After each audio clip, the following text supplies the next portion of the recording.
What's up mga kapito? Good morning, good afternoon, good evening. Ano mga oras nyo ako napapanood? Welcome kayo dito sa ating vlog 8 Gig Pep Talk at isang mapagpalang araw sa atin. Ayan, walang post.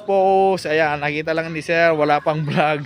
Pero ayun, kursunada na naman niya. So bound to deliver sa San Jose. Ito na yung sasakyan natin. Konting review na lang kasi nga yun, nakuha ni Sir. Ayan, yung gulong napakaganda. Ayan, rim 15, napakakapal, wala kang masabi. Pagkagabi nito may LED light pa yan, napakaganda niya, nagbublo pa siya.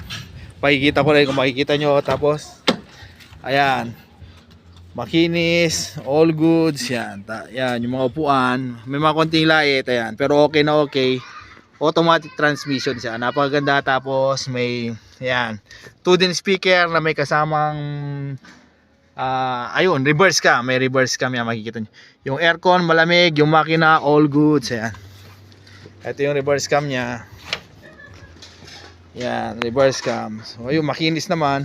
May mga konting light, ayan, tulad ng yan, pero hindi naman siya, no, overall maokis naman siya. Ayan, makinis na makinis siya. So ayun, bound to deliver sa San Jose. Yan, San Jose Western. Yan, ayun, tingnan natin kung ano magiging deal mamaya.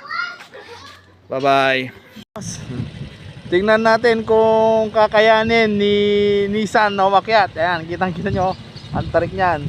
Tingnan natin kung kaya niyang matras. Yan, ayan, may kasunod pang truck yan, ha. Dahan-dahan pa. Oh, ayan, oh. Oh, ilaw-ilaw. Tingnan natin kung kayang-kaya niya. Aba, tignan mo naman, kayang-kaya. Wala sinabi, suwabing-suwabe. Goods. Bakit pa yan, ha? Checking of unit. Final checking. Babay na, then babay na. Sold unit. Thank you.